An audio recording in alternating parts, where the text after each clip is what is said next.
అందరికీ నమస్కారములండి. విజయదశమి మీడియా ప్రేక్షకులకు స్వాగతం, సుస్వాగతం. మహానాడు అంటే ఏమిటి? మహానాడు ఎందుకు జరపాలి, ఎందుకు జరుపుతారు తెలుసుకుందామా? మరి అందరికీ నమస్కారాలండి. తెలుగుదేశం పార్టీ ప్రతి సంవత్సరం కూడా మహానాడు నిర్వహిస్తుంది. అసలు మహానాడుని ఎందుకు నిర్వహిస్తుంది? మహానాడు అంటే ఏంటి? మహానాడు ఎందుకు జరపాలి, ఎందుకు జరుపుతున్నారు? ఈ వివరాల్లోకి వస్తే చాలామందికి మహానాడుకి ఎందుకు జరుపుతున్నారు, ఎందుకు జరపాలన్నది కూడా తెలియదండి. కానీ చాలామంది ఈ మహానాడు అంటే చాలా ఇష్టం. ఈ మహానాడుకి హాజరయ్యే వాళ్ళని చూస్తే మ్యాక్సిమం అందరూ కూడా 60+ ఉన్నవాళ్ళు చాలా ఎక్కువ మంది ఉంటారండి. కారణం వాళ్ళంతా కూడా ఎన్టీఆర్ అభిమానులు కావడం, వాళ్ళు పార్టీ పుట్టిన దగ్గర నుంచి పార్టీలో ఉండడం, ప్రతి సంవత్సరం కూడా మహానాడుకి వెళ్ళడం అనేది వాళ్ళ జీవితాశయంలాగా. ప్రతి సంవత్సరం కూడా నేను వెళ్తున్నాను, ఈ సంవత్సరం నేను మిస్ అవ్వకూడదు, ఈ సంవత్సరం కూడా నేను హాజరవుతాను అనే దృక్పథంతో వాళ్ళు మహానాడుకి వెళ్తూ ఉంటారండి.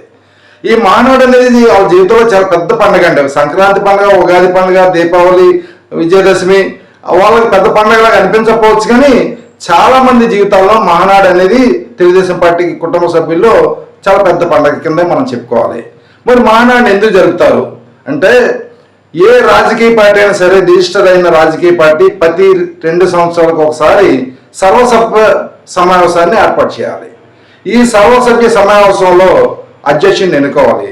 అధ్యక్షుడు తద్వారా ఒక కమిటీని ఫామ్ చేసి, ఆ కమిటీ మొత్తం పదవీ ప్రమాణ స్వీకారం చేసి, ఆ పదవీ ప్రమాణ స్వీకారం యొక్క పత్రాన్ని ఎన్నికల కమిషన్కి సమర్పించాలి. అప్పుడే ఆ అధ్యక్షుడి యొక్క హోదాకు సంబంధించిన సంతకానికి విలువ బీఫారాలు ఇవ్వడానికి ఆ అర్హత, ఆమోదం పొందుతారు. ఇది ముఖ్యమైన పాయింట్. మరి ఈ దేశంలో ఎన్ని రాజకీయ పార్టీలు ఈ మహానాడు జరుపుతున్నాయి అంటే, నాకు తెలిసి ఈ దేశంలో చాలా పార్టీలు ఈ సర్వసభ్య సమావేశాలు నిర్వహిస్తున్నట్టుగా చూపించుకొని అందులో అధ్యక్షుడు ఆమోదం పొందినట్టుగా సంతకాలు చేసి సమర్పిస్తున్నారండి.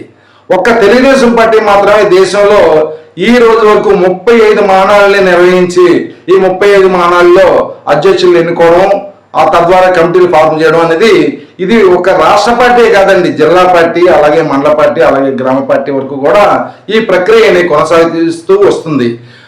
మహానాడు ఈ 42 సంవత్సరాల కాలంలో 35 సార్లు జరగగా 7 సార్లు మహానాడు జరగలేదు. కారణం ఏంటంటే 1991, 96, 2004, 2009, 2014, 2019, 2024 ఈ 7 సార్లు మహానాడు జరగలేదు. కారణం మహానాడు నిర్వహించలేకపోయారు. కారణం ఏంటంటే ఈ 7 సార్లు కూడా మే నెలలో ఎన్నికలు జరిగాయండి. దానివల్ల మహానాడిని నిర్వహించలేకపోయారు.